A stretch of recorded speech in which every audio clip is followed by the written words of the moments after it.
Hi guys, welcome to another video. Now on the face of it, we've got two of the same car, yet if you actually look into it a bit more, they're actually two very different cars. And going through the differences is exactly what I'm going to go through in this video for you guys, and which car you should actually go out and buy instead. So what I'm going to be talking about is price, interior and exterior styling, performance, and things that I've just noticed as a C43 AMG owner myself. So let's get straight into it.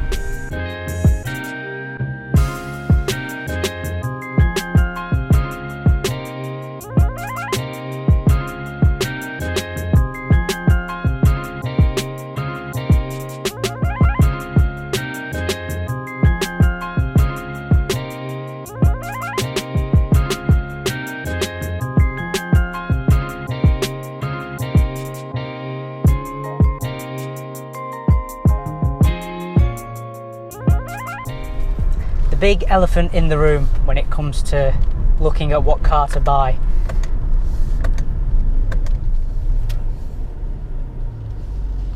So the C43 that I'm in right now and the one that I own is a 2019 facelift edition, and I've been looking on Auto Trader today as of recording this video, so June 2020. And a good price for a facelift C43 with, you know, like the premium plus pack, so that you get the virtual cockpit thing. You're looking at just shy of 40k. I'd say about 38, 39 will get you a decent one. Now a coupe will be a couple of £1,000s more. They were always more expensive to begin with.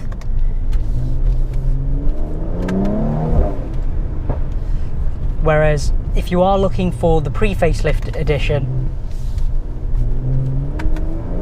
good one, so I'm talking 2018 plate, so 2 years old with about 30,000 miles on the clock, which is what you'd expect for a car of that age. You're looking again just shy of £30,000 here in the UK, so the difference in price is near enough 10 grand. And you know, it doesn't matter what your financial position is, £10,000 is a lot of money, and it most certainly is going to influence your decision on whether you go for the original C43 or a facelift like this one here. Now for that 10 grand, what's actually different? Let's jump into the exterior styling, which for me was a massive thing.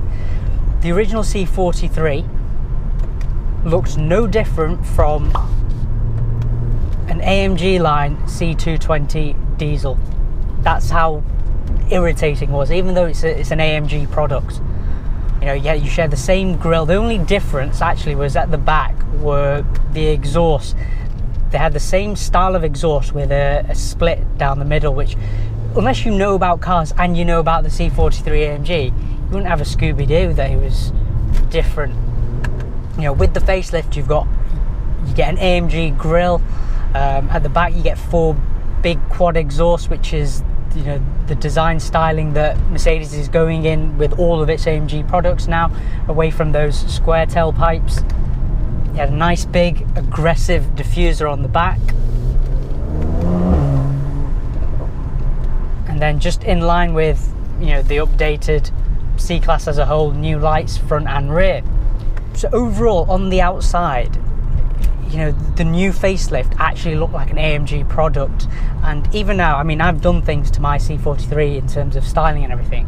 99% of people confuse this for the very latest C63.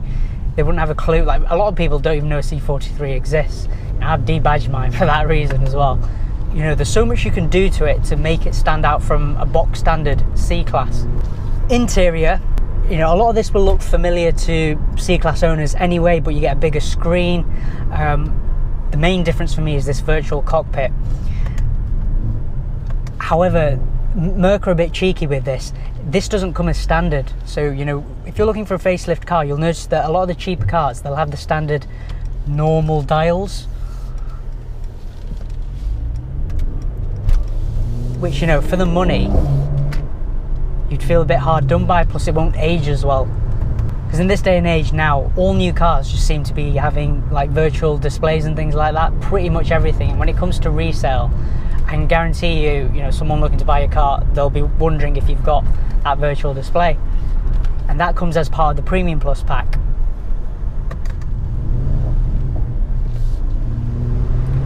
But in terms of, the features and the packs themselves, the comfort pack and everything like that, that's all very much the same. You could get that in the original car and you can spec it in the new car as well. For me, a lot of the changes, apart from the virtual stuff here, it's on the outside. In terms of performance, that's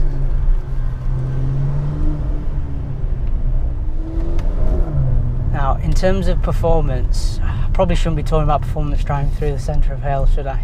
I'm be doing about 2 miles an hour. Sack it, who cares? In terms of performance, we've got the same transmission, we've got the same engine, except the new one boasts 390 horsepower instead of 360, is it? But that increase of 30 horsepower is basically just an ECU fiddle, and it does literally absolutely nothing to the performance in terms of 0 to 60 times.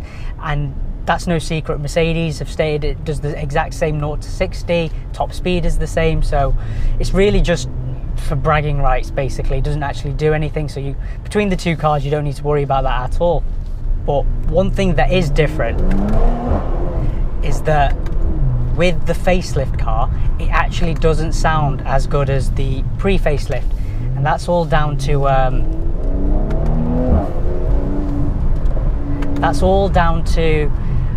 EU laws and regulations, etc., because of a GPF filter, basically, which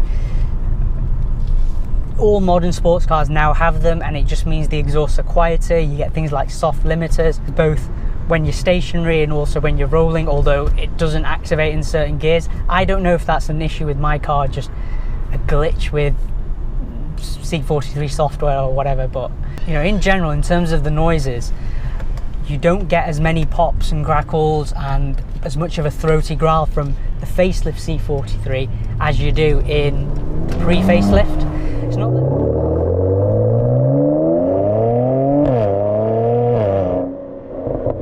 It's not that this sounds bad or anything. It sounds okay. It's still a bi-turbo V6. You do get sound pumped in through the speakers, which, do you know what, I don't really care. Like, if it's for yourself inside, then yeah, great. I mean, if you're doing it all for annoying people on the outside, then go and buy C63. But for me, guys, those are the main differences between the pre-facelift C43 AMG and the 2009 onwards facelift C43 AMG. To sum up, really, difference in price, you're talking just shy of £10,000, a lot of money. That's about, what, £200 a month over 3 years if you were to finance either of the cars. Obviously the residual values will be different, so that will have a play on things. Performance, absolutely the same. I wouldn't say anything's different, although this doesn't sound as good as the pre-facelift. Styling, the new facelift C43 actually now looks like an AMG product. The old one didn't, it just blended into a normal C-Class. Interior styling, the tech has been upgraded. You've got the virtual cockpit, a bigger screen, but you don't have MBUX even in the facelift cars. That's probably going to be reserved for the very new C-Class that's going to come out sometime next year. If it were down to me, I'd do what I could to try and save up and get the facelift car, because it'll just age better. The pre-facelift does look really dated inside, and even on the outside. At least with the facelift car, it looks modern, with the steering wheel and everything like that. You've got a proper AMG steering wheel. Sitting inside here, you can't tell the difference whether you're in a C43 or the very latest C63 AMG. Merc, they're going to be downsizing engines across the board. The C63 won't have a V8 in it in the next one. The next C43 probably won't even have a V6, they'll probably go 4-cylinder. So, personally, obviously I'm a bit biased that I bought a facelift car, but I think it's the one to go for, and that's why I bought it. Anyway, guys, I hope this video has been useful for those of you that have actually been looking at buying a C43 and you're a bit stuck at, which one to get. I have had a lot of those questions in my DMs on Instagram. If you got any other questions about the C43, do let me know down in the comments below. Give this video a thumbs up if it did provide some use to you. And as always guys, thanks for watching and I'll see you in the next one.